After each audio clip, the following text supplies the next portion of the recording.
जय सद्गुरु प्रभु महाराज की जय। श्रीधर शिवराम दीक्षित सद्गुरु प्रभु महाराज की जय। अमलांबा श्रीमती खंडीकोट सुभद्रम सद्गुरु प्रभु महाराज की जय।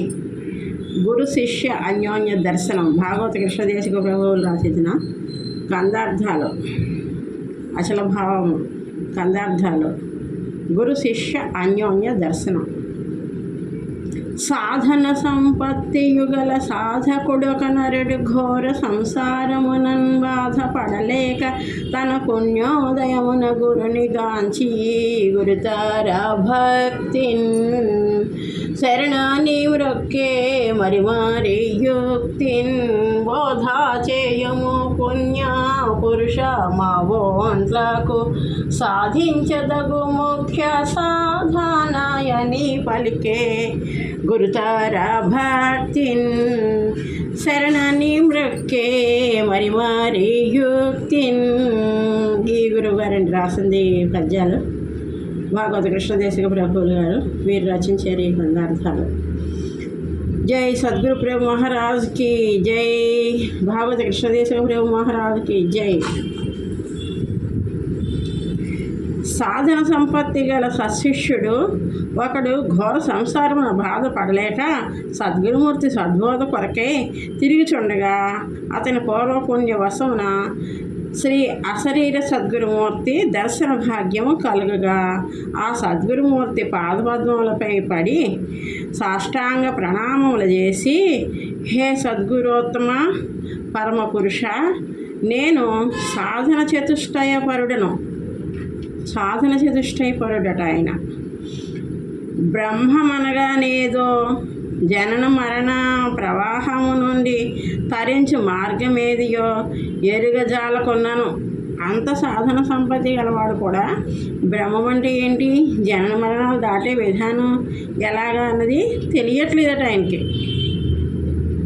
ఎరుగజాలకున్నాను. నేను తమకు శరణాగతుడిని అవుతున్నాను. శరణాగతుడు అవుతున్నట్ట, దాసోహం అయ్యాడు గురువుకి. నేను ఇంకాను సాధించవలసిన ముఖ్య సాధనలు ఏమైనా ఉంటే నాకు తెలియజేసి సందేహరహితపరచండి, కృతార్థునిగా చేయవలసినదని ప్రార్థించాను. నేను ఎన్నో సాధనలు చేశాను, మరి నాకు బ్రహ్మ దర్శనం కాలేదు. బ్రహ్మం అంటే ఏంటి, జనన మరణాలు దాటే విధానం ఎలాగా అనేది నాకు అర్థం కాలేదు.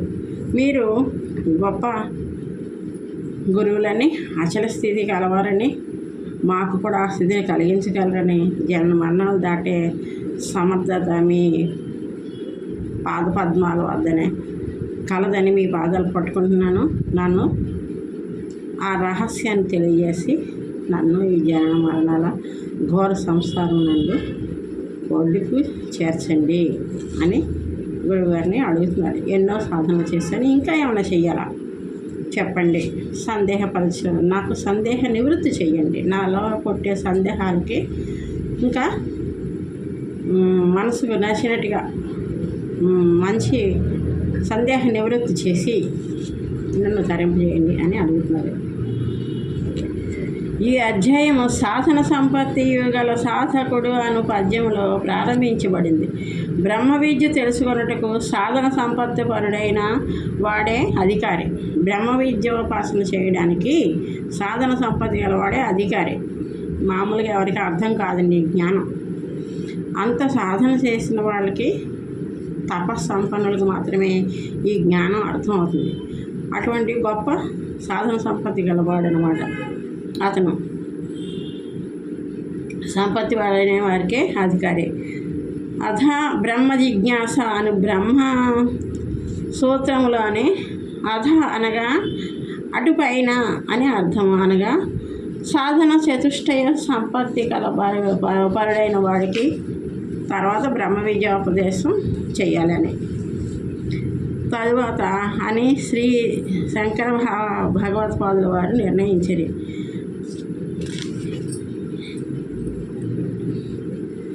సాధన చతుష్టయ సంపత్తి పరుడైన పిదప మాత్రమే పరిపూర్ణ బోధన ఎరిగించవలేను అని నిష్కర్ష చేసి ఈ గ్రంథ ప్రారంభమున సాధన సంపత్తి గల సాధకుడొక నరుడు అని మొట్టమొదలు తెలిపినారు. కొంతమంది మనవారు సాంఖ్య తారక అమనస్క మహావాక్య విచారణ వగైరా ఆత్మబోధ మన వారికి అవసరమే లేదనియు అదంతయు మా వమన భోజనము వలె పనికిరానిదనియు కృష్ణ ప్రభువులు అట్టి బోధను తమ కందార్థంలో ప్రారంభించలేదనియు కల విమర్శలు చేయుచున్నారు. అది అంతా కూడా జ్ఞానం అబ్బదండి. మనం తెలుసుకోవాల్సింది ఏమీ లేని తత్వాన్ని తెలుసుకుంటున్నా మరి ఉన్నదంతా ఏంటి, ఇదంతా కూడా తెలుసుకోవాలి. ఈ చిక్కుముళ్ళన్నీ విప్పబడితే కానీ మనకి జ్ఞానం పట్టుబడదు. అందుకని మొత్తం అంతా తెలుసుకున్నాకే ఈ పరిపూర్ణ బోధ చెప్పాలి. సాంఖ్య తారక అమనస్క పరిపూర్ణ బోధలు. సాంఖ్యంలోనే చిక్కులు ముళ్ళు విడిపోతాయి. నేనంటే ఏంటనేది తెలిస్తేనే కానీ నేను వదిలే విధానం తెలియదు. నేనంటే ఏంటి తెలిసాక నన్ను నేను వదులుకునే ప్రయత్నం చేయాలి. కానీ నేనంటే తెలియకుండా, నువ్వంటే తెలియకుండా, దేవుడంటే తెలియకుండా, దేవుడంటే తెలియకుండా మరి ఏం సాధన చేస్తాం? అవన్నీ కూడా సాధన సంపత్తి వస్తాయి. అలాగ అన్నీ తెలిసిన జ్ఞానికే ఈ పరిపూర్ణ బోధ అబ్బుతుంది. లేకపోతే విన్నాము, ఆనందించాము, వదిలేసాము అన్నట్టుగా ఉంటుంది. అందుకే సాధన సంపత్తి పరుడైన వాడు ఘోర సంసారమును బాధపడలేక అన్న పదప్రయోగం చేసినారు. నిత్యానిత్య వస్తు వివేకము కలిగి బ్రహ్మ సత్యమైనది, జగత్తు అనిత్యమైనది అని పరిజ్ఞానము కలిగి ఉండుటయే కాక, ఏది సత్యం అంటే యదృశ్యం తన్నస్యం, ఏది చూడబడుతుందో అది నశించేది. కంటికి కనిపించేది అంతా కూడా నశించేది. యదృశ్యం తన్నస్యం. ఈ నశించనిది ఏదైతే ఉంది అదే సనాతనమైనది, అదే భగవతత్వం, బ్రహ్మము, నశించనిది, అంతా నిండి ఉన్నది. అది తెలుసుకుని ఇది అసత్యం అని తెలుసుకునే జిజ్ఞాస కలవాడు. నిత్యానిత్య వస్తు వివేకం అంటే నిత్యమైనది బ్రహ్మము, అనిత్యమైనది జగత్తు అని. బ్రహ్మయందు వికార జగత్తు కల్పనకు కారణం ఉన్నది. బ్రహ్మ వస్తువు ఒకటా లేక రెండు సమన్వయమా? మాయ యొక్క స్థానం అది మొదలగు సంశయములతో సరి అయిన సమాధానం కుదరక వ్యాకుల పడుటకే ఘోర సంసారం అని అన్న పదమునకు అర్థము గ్రహించుకున్నానుగా. ఆత్మబోధ చక్కగా నెరిగిన వాడని అర్థం అవుతున్నది. ఆత్మబోధ ఆశాంతం తెలుసుకున్న అది జన్మకు కారణమే అవుతుంది. ఆత్మ నాశనం కానిది అన్నారు. నయనం చిందంతి శస్త్రాణి నయనం దహతి భావకః అని పద్యం ఉంది. అంటే ఆత్మ నాశనం కానిది, గాలిచే విసిరివేయబడదు, అగ్నిచే కాల్చబడదు అని భగవద్గీతలో చెప్పారు. అది నశించనిది ఆత్మ. మరి ఆత్మబోధ ఎంత తెలుసుకున్నా నశించాల్సింది నశించకపోతే అది పునరపి జననం పునరపి మరణానికే వెళ్తుంది కదా. మరి అది దాటే విధానం ఎలాగా అని తెలుసుకోవాలన్న తపనే ఘోర సంసారం అంటారు దాన్ని. ఈ జన మరణాల ఊబిలోంచి ఎలా బయటపడాలనే తపన, తీవ్ర తపననే ఘోర సంసారం. చావు పుట్టుకల నుంచి దాటాలనే తపన. ఈ ఘోర సంసారం నన్ను బాధపడలేక తన పుణ్యోదయమున పూర్వజన్మ సుకృతం వలన అచల గురువు దొరికారు. వారి పాదం పట్టుకున్నారు. నన్ను తరించండి అయ్యా, ధరింపజేయండి అయ్యా అని అడుగుతున్నాడు అనమాట ఆ యొక్క శిష్యుడు.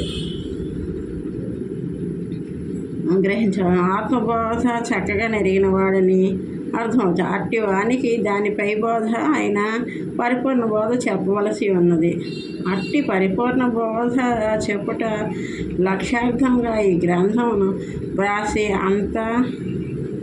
అంతేకాని సాంఖ్య తారక అద్వైత బోధ చెప్పనవసరం లేదని ఎంత మాత్రం భావించరాదు. అన్నీ చెప్పాలి శిష్యులకి. అన్నీ తెలుసుకున్నాకే జన్మరహితం అయ్యే విధానంలో ముందుకెళ్ళాలి. అట్టి ఆత్మబోధ పరునికి మాత్రమే ఈ బోధ యొక్క మర్మ ధర్మములు బాగా తెలియగలవు. అందుకే సింధువు చెలరేగినట్లు అన్న పదం చెప్పబడింది. పౌర్ణమి రోజున చంద్రుడు ఉదయించగానే గొప్పగా సముద్రం చెలరేగుతుంది, ఆనందంతో ఉప్పొంగుతుంది తన కుమారుణ్ణి చూసుకుని.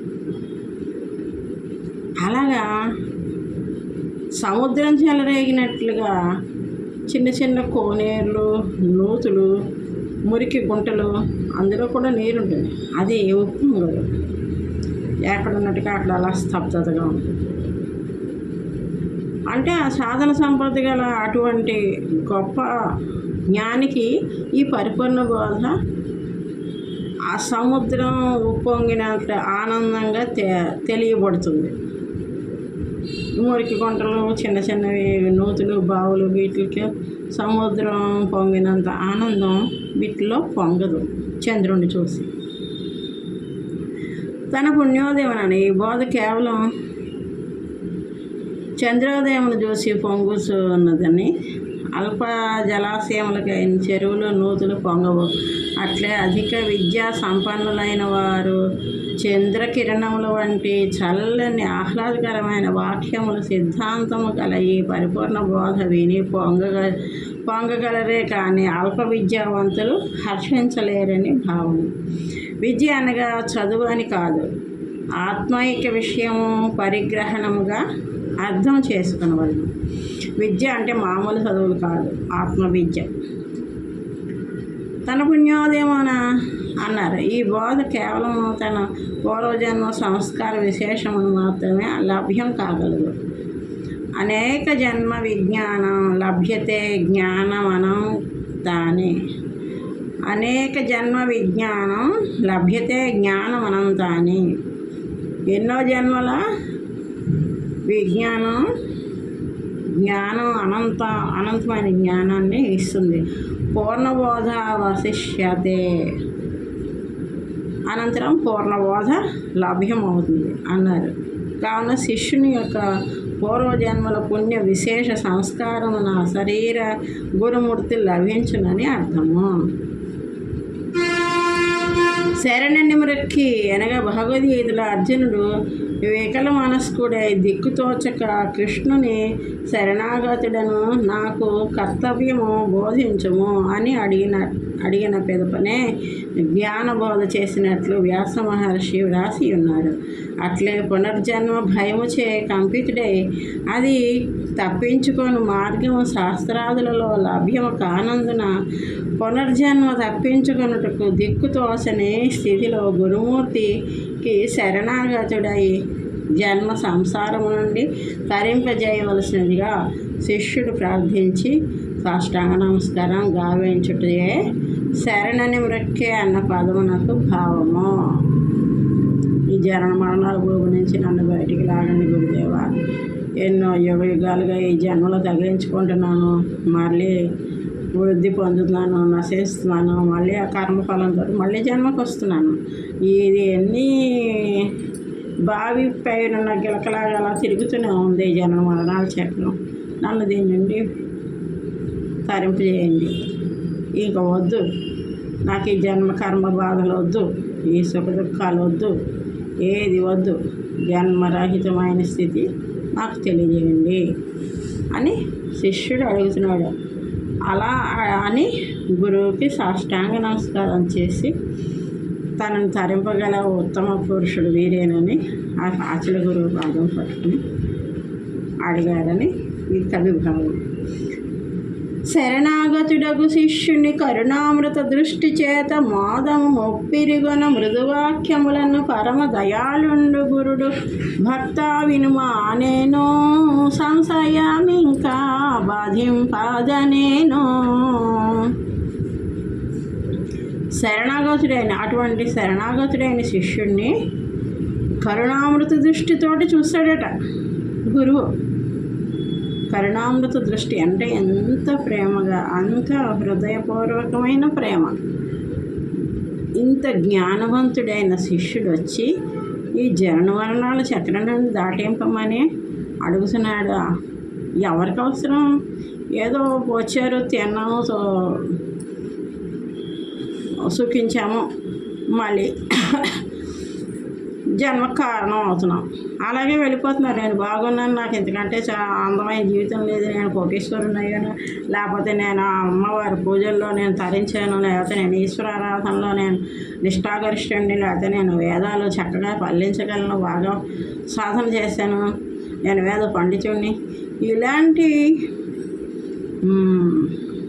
మతాలు బాగా బలిసి ఉన్నారు అందరూ. ఎక్కడో కానీ ఈ జరణ మరణాలు గురించి తప్పించుకోవాలని తపన ఎవరికో కానీ కనుక ఇప్పుడు వేదాలు వల్లించేస్తారు, అన్నీ నేర్చేసుకున్నారు చిన్నతనం నుంచి. అది అని మిమ్మల్ని జన్మ నుంచి తరింపజేస్తుందా? లేదు కదా. అహం రహితం అవ్వాలి. అహం రహితం అవ్వట్లేదు. అక్కడ అహం పెంచుకుంటున్నారు. అన్ని విధానాలు కూడా అహాన్ని పెంచుకునేవే కానీ అహాన్ని రహితం చేసేది ఎక్కడా లేదు. ఈ పరిపూర్ణ బోధలో తప్ప, ఈ అచ్చల గురువు చూపించే మార్గంలో తప్ప. అందుకని అటువంటి గురువు దగ్గరికి వచ్చి శిష్యుడు అడగ్గా గురువు కరుణామృత దృష్టితోటి మోదము పెరుగున ఎంతో సంతోషంగా మృదువాక్యములతో తను మంచి అమృతతుల్యమైన వాక్కుతోటి శిష్యుడికి జ్ఞానాన్ని చెప్తున్నాడు. భక్త వినుమా నిన్ను సంశయమిక బాధింపదెనను. భక్తుడా, శిష్యుడా, ఓ నా కన్న బిడ్డ, కన్న కొడుకుతో సమానమైంది శిష్యుడు. నాయన, నేను చక్కగా చెప్తాను, నువ్వు శ్రద్ధ పెట్టి విను. ఈ జరణ మరణాల వ్యాధి నుండి నేను ఉపశమనం చేస్తాను, నీ సంశయాలన్నీ నేను తీరుస్తాను అని అభయం ఇచ్చి చెప్తున్నాడు. శరణాగతుడగు శిష్యుని కరుణామృత దృష్టి చేత మోదము ముప్పరిగన పరమ దయాళుండు గురుడు భక్త వినుమానెను సంశయమిక బాధింపదెనను. పరిపూర్ణం ఒకటి. అక్కడ రహస్యం చెప్తున్నాడు. బ్రహ్మం అంటే ఏంటి, జరణ మరణాలకు కారణమైనది ఏంటి, ఈ జన్మలను దాటే విధానం ఏంటి అని అడిగాడు కదా. దానికి గురించి చక్కగా గురువుగారు చెప్తున్నారు. పరిపూర్ణం ఒకటి, లేనెరుక అనేది ఒకటుండు. పరిపూర్ణం ఒకటి, అంతా నిండి ఉన్న బ్రహ్మస్వరూపం ఒకటి. లేని ఎరుక, మాయ తెర కప్పి ఉన్నది ఒకటి. పరిపూర్ణం ఒకటి, లేనెరుక అనేది ఒకటి ఉండు. పరిపూర్ణం ఎరుకాలనెరిగి ఎరుకను మాను. భక్త వినుమానను సంశయమిక బాధింపదెనను. భావం శరణుజొచ్చిన ఆ శిష్యుని పరమ దయాళుడైన గురుమూర్తి దయామృత కరుణామృత దృష్టితోటి చూచిన వాడే సంతోషంతో పెళ్ళుబీకిన మధుర వాక్యములతో సంతోషం బాగా నిన్ను పెళ్ళుబీకిన మృదు వాక్యాలు ఉంటాయి. హృదయం నుంచి అమృత వాక్యాలు వస్తాయి సంతోషంతో మనం బోధ చెప్తూ ఉంటే. అలాంటి వాక్యాలు చెప్తున్నారు, ముందు మధురంగా చెప్తున్నారు వాక్యములతో. భక్త వినుము, ఇక నీకు సంశయం అనే బాధ అవసరం లేదు. నీ సంశయములన్నీ నేను తీర్చదను. పరిపూర్ణ పరబ్రహ్మం అన్నది ఒకటి, లేనెరుక అనేది ఒకటి కలవు. ఈ పరిపూర్ణ ఎరుకలని ఎరిగి ఎరుకను విడిచినచో నీకే సంశయ బాధలు ఉండవు అని చెప్పారు. మాయచే కల్పించబడింది ఇది ఎరుక. ఈ మాయ తెర తీసి దర్శిస్తే అహంరహితమైన దృష్టి అన్నమాట. పరిపూర్ణ దృష్టి, అది దృష్టి కాదు.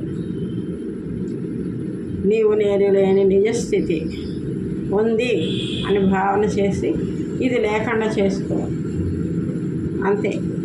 పరిపూర్ణం అంటే ఏంటి, ఎరుకంటే ఏంటి తెలుసుకొని ఎరుకను విడిచి ఉండు. ఇదే నీకు సంశయ నివృత్తి. ఇంకా సంశయం అన్నది ఉండదు, నీకే బాధ లేదు అని చెప్పారు గురువుగారు. దయామృత దృష్టి చేత గురుమూర్తి చూశాడు అని ఈ పద్యంలో చెప్పబడిన. శిష్యుడు అజ్ఞాని, గురుమూర్తి జ్ఞానస్వరూపుడు కనుక గురుమూర్తి తన శిష్యుని తనంతటి జ్ఞానస్వరూపునిగా చేయవలను. అట్లు చేయుటకు గురుమూర్తి త్రివిధ దీక్షలచే తయారు చేయవలననే శాస్త్ర దృశ్యం. వీక్షణ ధ్యాన స్పర్శయై మత్స్యంభృగ విహంగమా పోషయాతి స్వేదాన్ పుత్రాన్ అన్నట్లుగా చేపలు చూపు చేత, భృంగములు వాక్కు చేత, పక్షులు స్పర్శ చేత తమ పిల్లలను తమ వంటి వారిగా పోషించుకొనుచున్నట్లు గురుమూర్తి దృగ్దీక్ష చూపు, కరుణామృత దృష్టి, ఆ చూపుతోనే తన మనోభావాన్ని శిష్యుడికి అర్థమయ్యేలా చేస్తారు. అంతటి జ్ఞానికి అర్థమవుతుంది, సామాన్యునికి అర్థం కాదు. ఏంటి అలా చూసారనుకుంటాడు, పక్క తిరిగి వెళ్ళిపోతాడు. ఆ ప్రేమ గల హృదయం యొక్క ఆ ప్రేమను అర్థం చేసుకునే శక్తి వంతుడైన గురువు శిష్యుడికి అర్థమవుతుంది. అది కరుణామృత దృష్టితో చూడడం అంటే. చేప తన పిల్లల్ని చూపుతోటే పెంచుతుంది. అలా చూస్తే చాలు వాటి ఆకలి తీరిపోతుంది. అవి అలా దినదిన ప్రవర్తమానం అయ్యి తన అంత పిల్లలు అవుతాయి, చేప పిల్లలు. దృగ్దీక్ష, వాక్దీక్ష, బోధ చెప్తారు. వాక్దీక్ష అంటే ఇలా బోధ చెప్పడం, తన పెద్దలు తమకి చెప్పిన జ్ఞానాన్ని తన శిష్యులకి వాక్ ద్వారా తెలియజేసేది వాక్ దీక్ష. స్పర్శ దీక్ష, హస్తమస్తక సంయోగము, హస్తమస్తక సంయోగం చేస్తారు అని 3 దీక్షల శిష్యుని తనంత వానిగా చేయవలని. అందుచే ఈ పద్యంలో శిష్యుడు మొదటగా శరణాగతుడు అని చెప్పినప్పుడు హస్తమస్తక సంయోగము, అధయ బ్రహ్మ జిజ్ఞాస. కరుణామృత దృష్టి చూచి కరుణామోదము పెరుగన సంతోషంగా శిష్యుడు వచ్చి పాద నమస్కారం చేసినప్పుడు కరుణామృత మోదము ఊపిరి ఎంత సంతోషంగా కరుణామృత దృష్టితో మంచి ప్రేమ గల చూపుతోటి చూశారనమాట శిష్యుడు. చూసి మోదము ముప్పరిగా మృదువాక్యములచే బోధపరచాను. మృదువాక్యాలు అంటే వాక్ ద్వారా బోధ, కంటి ద్వారా ప్రేమగా చూశాడు శిష్యుడిని, వాక్ ద్వారా మృదువాక్యాలతో బోధ చెప్తున్నారు. పరమ దయాళుడు గురుమూర్తి దయార్థ హృదయముడు, కోపముతో ఉండరాదు. పరుషవాక్యములు పలుకుట, శపించుట చేయరాదు. శిక్షణ ఉపదేశము రెండును ఆత్మాన్నములు గనుక శిష్యుని మా అంధత్వం నివారణకై అవసరము వెంబడి శిక్షించినాను. అది కోపము చే కాదు, శిష్యుని సంస్కరించుటకే కనుక అది కూడా కరుణయే అని గ్రహించవలను. కోపం అనగా ప్రతీకారము, దీర్ఘకాలము, మనస్సునందు క్రోధం ఉండుట, ఇది పనికిరాదు. పరమదయాళుడుగా ఉండాలి గురుడు.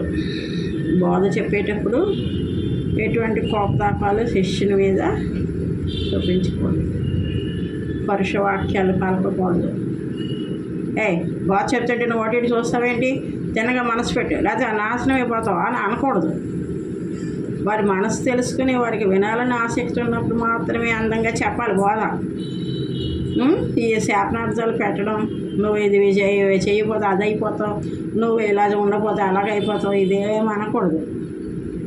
వారి కర్మానుసారంగా ఉంటుంది. వారికి అందరికీ బుర్ర ఒకలాగా ఉండదు కదా, ఒక్కొక్కరికి ఒక రకంగా ఉంటుంది. వాడికి పూర్వజన్మ సుకృతం ఉండి తరించాలని ఆసక్తి ఉండి అడిగిన వారికి మాత్రమే బోధ చెప్పమని ఉంది. అలా చెప్పిన వాళ్ళకి వాళ్ళ సామర్థ్యాన్ని బట్టి అర్థం చేసుకునే శక్తి ఉంటుంది.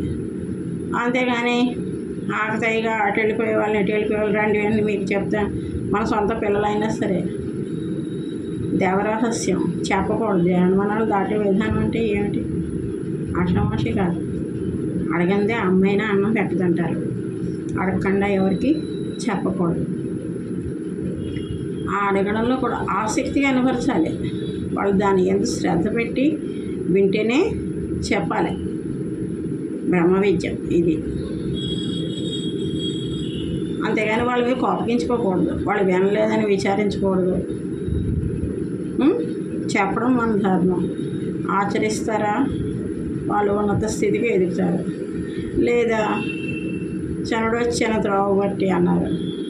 వినవలనని కనవలనని మనసొందన కోరిక కలుగు మనుజులు వినుడి వినజేసద కనజేస ఘనమగ ఈ బోధ వినకనలను మనుజులు చనుడొచ్చిన త్రోవ పట్టి అన్నారు. సభా విజ్ఞాపనలోని అన్నారు. వినాలనే ఆసక్తి ఉన్నవాళ్ళు, తెలుసుకోవాలన్న జిజ్ఞాస ఉన్నవాళ్ళు మాత్రమే వినండి. ఈ బోధ నేను ఆ సంతం చెప్తాను. వినకనని మనుజులు చనుడు చిన్న త్రోవపడి వినాలని కానీ తెలుసుకోవాలని కానీ ఆసక్తి మీరు లేకపోతే మీరు ఎక్కడి నుంచి వచ్చారో అక్కడికే వెళ్ళండి అన్నారు. అంటే ఏదో బయట నుంచి వచ్చారు, మన దగ్గర ఇక్కడ ఉపన్యాసాలు కూర్చున్నారు, వింటున్నారు, లేదా లేచి వెళ్ళిపోతున్నారు, అది కాదు. చనుడు వచ్చిన త్రోవపట్టి అంటే ఎలాగొచ్చాం మనం? యోని సంభవాలుగా వచ్చాం.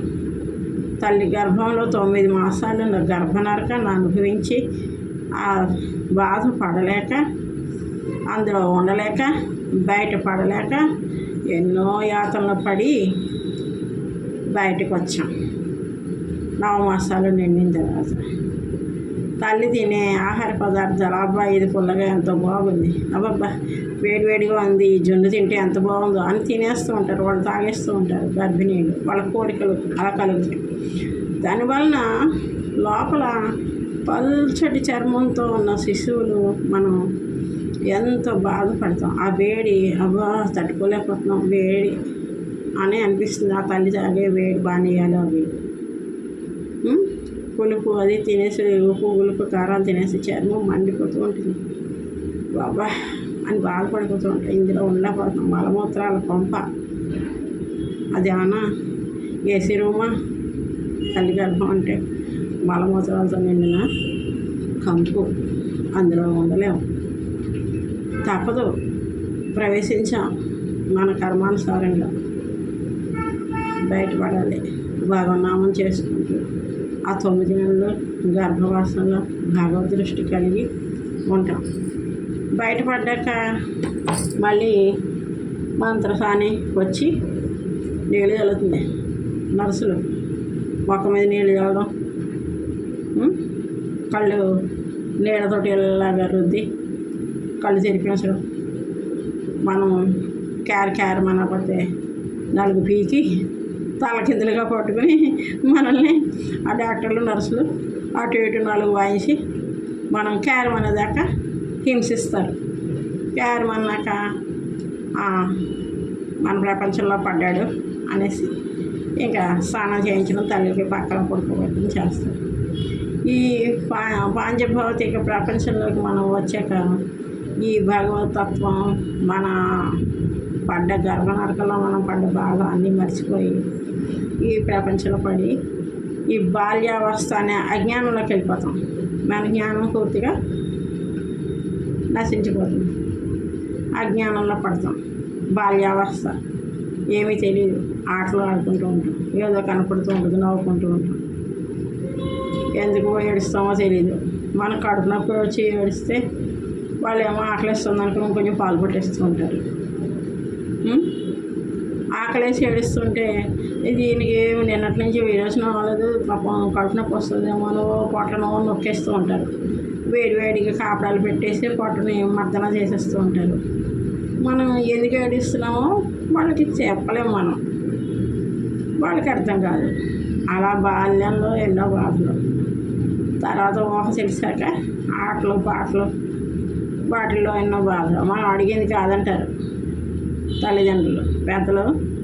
మనం ఒక ఆట వస్తువు తీసుకుని ఆడుతుంటే ఆడకూడదు, అది మింగేస్తావు, అది గుంటలోకి వెళ్ళిపోతుంది, నీకు ప్రమాదం అవుతుంది, లాగేస్తుంది. లేకపోతే ఇంకోటి ఏదో పట్టుకుని ఆడుతూ ఉంటాం, అది నోట్లో పెట్టేసుకుంటుంది అని చెప్పి ఆడేస్తుంది. ఏది అందనెవరు, మనం ఆడుకోవాలని ఆశపడ్డది ఏది మనకి హానికరమని వాళ్ళకి అనిపిస్తుంది, తీసేస్తూ ఉంటారు. తర్వాత అక్క చెల్లెళ్ళు కొడతారు. మనం ఏది ముందుకెళ్ళి తీసుకుని ఆడుకుంటుంటే అది నాది అని చెప్పి చెల్లి లాగేసుకుంటూ ఉంటుంది.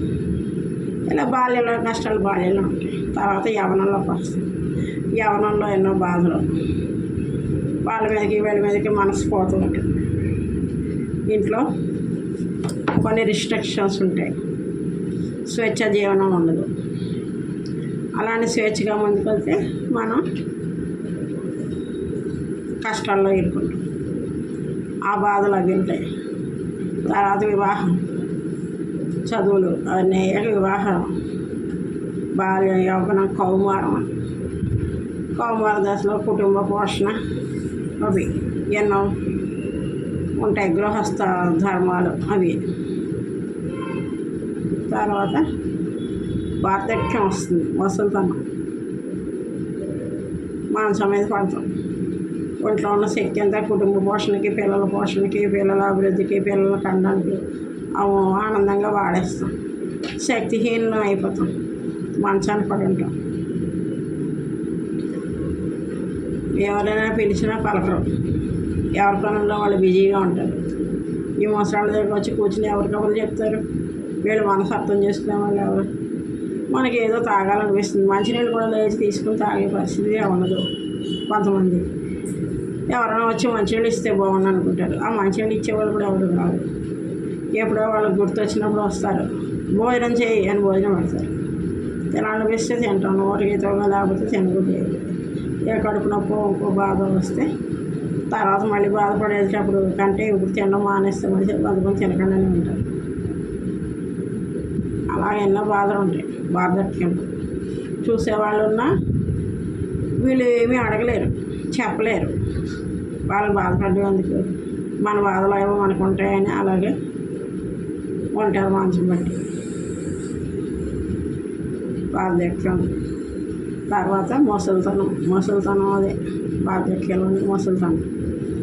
తర్వాత మరణం చాలా కష్టతరమైంది. జననం ఎంత కష్టమో మరణం కూడా అంత కష్టం. ఈ పంచభూతాలు తోటి ఏర్పడిన ఈ శరీరం ఒక్కొక్కటి పంచభూతాల లయమైపోతూ ఉంటుంది. మొదట కాళ్ళు చేతులు పనిచేయదు, కొయ్యలాగా అయిపోతాయి.